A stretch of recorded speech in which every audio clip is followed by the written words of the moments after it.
Vamos orar. Soberano Criador dos céus e da terra, obrigado, Pai, pela Tua palavra, obrigado pela verdade. Dá-nos entendimento do estudo que vamos fazer nesta hora, nós te suplicamos, no nome do Senhor Jesus Cristo. Amém. Amém, que é uma satisfação para mim saber que você está do outro lado neste momento estudando conosco. Isso demonstra que você é um sincero pesquisador da verdade. Nós queremos fazer uma parcial revisão daquilo que dissemos na semana passada, antes de prosseguirmos para a frente no estudo de hoje. Na semana passada nós estivemos vendo que Daniel, no capítulo 7, teve um sonho, e nesse sonho Daniel viu 4 animais, e esses 4 animais, tal como nós vimos, representavam 4 reinos. No verso 7 do capítulo 7 de Daniel, vamos considerar esse 4º animal que é descrito da seguinte forma. Depois disto, eu continuei olhando nas visões da noite, e eis aqui o 4º animal, terrível e espantoso, e muito forte, o qual tinha dentes grandes de ferro. Ele devorava e fazia em pedaços, e pisava aos pés o que subjava. Era diferente de todos os animais que apareceram antes dele, e tinha 10 chifres. Este é o 4º animal, é descrito dessa forma. A Bíblia diz-nos que tem 10 chifres. Aqui nesse capítulo não é dado um nome para esse animal, apenas é mencionado que é um animal terrível e espantoso, mas no capítulo 12 de Apocalipse, verso 3, é dado um nome a esse animal que nós lemos da seguinte forma.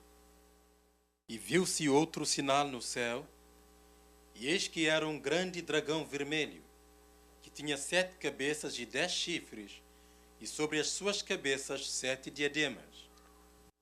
Amém. Aqui nessa visão, João em Apocalipse viu esse animal que tem 10 chifres e é chamado um dragão. Apenas há algumas outras características adicionais, mas é o mesmo animal do capítulo 7 de Daniel, verso 7, e esse animal refere-se a Roma. Aliás, no capítulo 7, verso 23, continua dizendo-nos o seguinte. Disse assim, o 4º animal será o 4º reino na terra, o qual será diferente de todos os reinos, e devorará toda a terra, e a pisará aos pés, e a fará em pedaços. Amém. Esse 4º animal, que tal como nós vimos, representa Roma, que tem 10 chifres, é chamado no capítulo 12 de Apocalipse como um dragão. Não te esqueças disso. A Bíblia diz-nos que Roma conquistou, aliás, a história diz-nos que Roma conquistou a Grécia no ano 168 e passou a dominar no mundo. Isso ocorreu antes de Cristo, 168 antes de Cristo. E caiu definitivamente no ano 476 com a divisão do Império Romano. No verso 8 do capítulo 7 de Daniel, diz-nos que agora há um novo chifre levantando-se entre esses 10 chifres, que nós lemos designado da seguinte forma. Estando eu a considerar os chifres, eis que entre eles subiu outro chifre pequeno, diante do qual 3 dos primeiros chifres foram arrancados, e eis que neste chifre havia olhos como os de homem, e uma boca que falava grandes coisas. Amém. Esse chifre pequeno que nós tivemos a considerar da última vez representa o sistema papal da Igreja Católica Romana. Nós estabelecemos isso. Esse chifre pequeno iria levantar-se desses 10 chifres. Isso quer dizer que estrategicamente podemos ver esse chifre pequeno em cima desse 4º animal que representa o Império Romano. Esse chifre pequeno está em cima desse 4º animal porque surge na cabeça desse 4º animal entre os 10 chifres. Agora a Bíblia diz-nos no verso 25 algumas características desse chifre pequeno que nós lemos a semana passada e identificamos, mas vamos reler outra vez, que diz o seguinte. E proferirá palavras contra o Altíssimo, e destruirá os santos do Altíssimo, e cuidará em mudar os tempos e a lei, e eles serão entregues na sua mão por um tempo e tempos e a metade de um tempo. Amém. Esse chifre pequeno que está em cima desse 4º animal, a Bíblia diz-nos que ele perseguirá os santos do Altíssimo e nós consideramos isso na semana passada. Vamos para o livro de Apocalipse, capítulo 17 agora, porque quero mostrar como há a mesma representação do capítulo 7 de Daniel, especialmente falando desse 4º animal que tem esse chifre pequeno em cima dele e esse chifre pequeno persegue os santos de Deus, além das outras características que nós vimos que esse chifre pequeno tem. No capítulo 17 de Apocalipse, no verso 3, encontramos a Bíblia falando de uma mulher. Não te esqueças, na profecia, uma mulher representa uma igreja. Eu já mostrei isso antes. Aliás, simplesmente para refrescar, você tem 2 Coríntios capítulo 11, verso 2. Você tem Jeremias capítulo 6, verso 2, que vai junto com Isaías 51, verso 16. Você tem o Apocalipse 19, verso 7 e verso 8. E vários outros versos na Bíblia que demonstram que uma mulher representa uma igreja na profecia. Se há uma mulher pura, representa a igreja de Deus. Se há uma prostituta, representa uma igreja falsa. E aqui no Apocalipse 17, verso 3, encontramos a Bíblia pondo aquilo que acabamos de ler em Daniel da seguinte forma agora. E levou-me em espírito a um deserto, e vi uma mulher assentada sobre uma besta de cor de escarlata, que estava cheia de nomes de blasfémia, e tinha 7 cabeças e 10 chifres. Amém. Esse animal que tem 10 chifres, que nós identificamos como sendo um dragão, a Bíblia diz-nos que é o animal que carrega essa mulher. Essa mulher está em cima desse animal que tem 10 chifres. Essa mulher é o chifre pequeno de Daniel capítulo 7, que estava em cima do quarto animal que tem 10 chifres, que representava o Império Romano. Isso quer dizer que essa mulher e esse chifre pequeno são um e a mesma coisa. No verso 4 até o verso 6 do mesmo capítulo, continua dizendo o que é que essa mulher iria fazer, e há várias características de identificação dessa mulher que são semelhantes com o chifre pequeno de Daniel capítulo 7. Nós lemos o seguinte.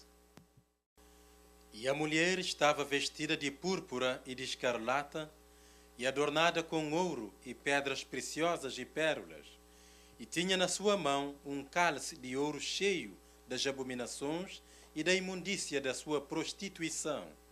E na sua testa estava escrito o nome Mistério, a grande Babilônia, a mãe das prostituições e abominações da terra. E vi que a mulher estava embriagada do sangue dos santos e do sangue das testemunhas de Jesus. E vi que a mulher estava embriagada do sangue dos santos e do sangue das testemunhas de Jesus. E vendo-a eu, maravilhei-me com grande admiração. Amém. Essa mulher é designada como a Babilônia, a mãe das prostituições, e a Bíblia diz-nos que essa mulher estava embriagada do sangue dos santos de Deus. Ou seja, essa mulher é semelhante com o chifre pequeno de Daniel 7, e nós lemos que o chifre pequeno iria perseguir os santos de Deus. Da mesma forma que essa mulher perseguiu os santos de Deus, essa mulher representa essa igreja, representa o sistema papal da Igreja Católica Romana, tal como nós vimos com o chifre pequeno de Daniel 7. Aqui há esse período de perseguição mencionado no capítulo 17 de Apocalipse. Mas a Bíblia diz-nos que essa mulher é a mãe das prostituições. O que é que isso quer dizer? Aliás, vamos ver o que a própria Enciclopédia Católica diz com referência a essa palavra mãe. Mãe de alguma coisa. Vamos ver o que a Enciclopédia Católica diz. Lemos o seguinte. O termo Igreja-mãe, assim aplicado a Roma, tem especial significado, indicando ser ela a cabeça principal de todas as outras igrejas. Enciclopédia Católica, volume 6, páginas 1909. Amém.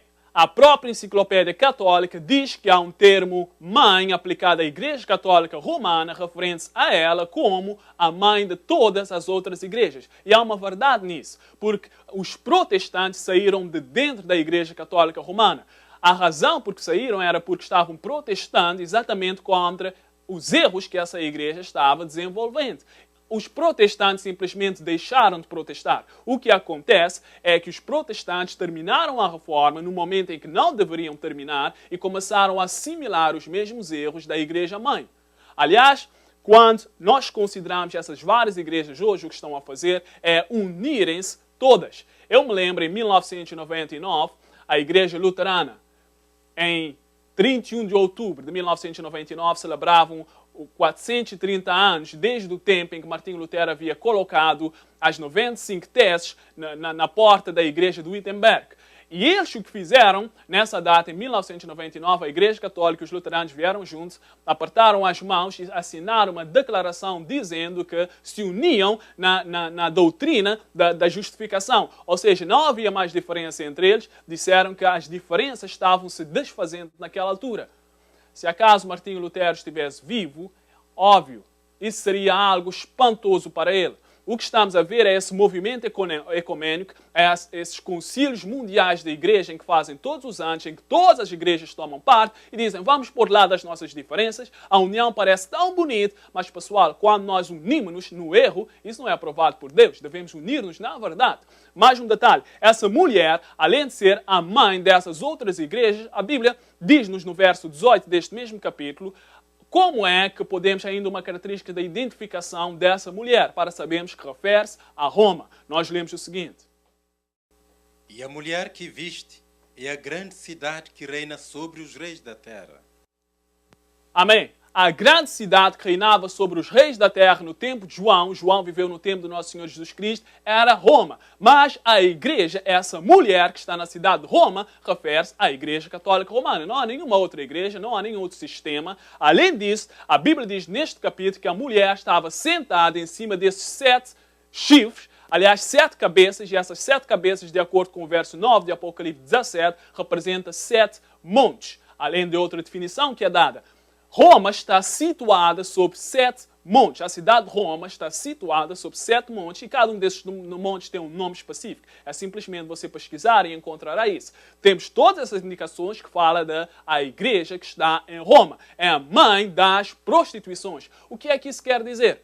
Essas outras igrejas que saíram de dentro da Igreja Católica Romana, que antes eram chamadas protestantes, começaram-se a identificar com várias doutrinas da Igreja Católica Romana. Deixe-me perguntar, qual é o dia principal de adoração para os católicos? O domingo. Qual é o dia principal de adoração para os nazarenos? O domingo. Qual é o dia principal de adoração para os mormons? Domingo. Qual é o dia principal para os batistas? Domingo. Aliás, vamos ver agora o que os próprios católicos dizem com relação a essas igrejas que saíram dentro da Igreja Católica Romana, mas a Bíblia diz que são prostitutas, tal como a mãe. Ela é a mãe das prostituições. O que é que isso quer dizer? Pessoal, isso não é um ataque pessoal. Isso quer dizer que quando você compromete a verdade, a Bíblia diz que você vende a verdade, você troca algo que é imoral. Isso é a prostituição. Não devemos comprometer o erro e várias dessas igrejas estão fazendo isso. Aliás, vamos ver o que os próprios católicos dizem. Lemos o seguinte. Mas visto que sábado e não o domingo é especificado na Bíblia, não é curioso que os não católicos, que professam tirar a sua religião da Bíblia e não da Igreja, observam o domingo em vez do sábado? Sim, é claro que é incoerente, mas esta mudança foi feita cerca de 15 séculos antes que o protestantismo nascesse, e por esse tempo o costume era universalmente observado. Estes protestantes continuaram com o costume, embora resultasse da autoridade da Igreja Católica e não de nenhum explícito texto da Bíblia. Esta lembrança permanece como uma recordação da Igreja-mãe, da qual as seitas não católicas separaram-se como um rapazinho andando longe de casa, mas levando consigo no seu bolso uma fotografia da sua mãe ou uma trança do seu cabelo. A fé de milhões, por Reverendo John A. O'Brien. Amém. Esse reverendo John O'Brien não tem nenhum problema em dizer que essas outras religiões que se chamam protestantes, mas que guardam o domingo tal como a Igreja Católica Romana, eles são como um rapazinho que anda longe de casa, mas levando consigo um retrato da sua mãe ou uma trança do seu cabelo. Ou seja, elas são filhas dessa igreja mãe. A Bíblia diz que ela é a mãe das prostituições. Isso quer dizer que se você se identifica com alguma dessas doutrinas que essa igreja tem, você é a sua filha. Mas os católicos sabem, os líderes sabem que nem todos são seus filhos. Aliás, vamos ler o que eles mesmos dizem com relação a uma denominação específica. Eles dizem da seguinte forma. Talvez a mais audaciosa coisa, a mais revolucionária coisa que a igreja jamais fez, aconteceu no primeiro século. O santo dia, o sábado, foi mudado do sábado para o domingo, não por alguma direção conhecida da Escritura, mas pelo poder da Igreja. As pessoas que pensam que a Escritura deve ser a única autoridade, devem logicamente tornarem-se adventistas do sétimo dia e guardar o sábado. Our St. Catherine, 21 de maio de 1995.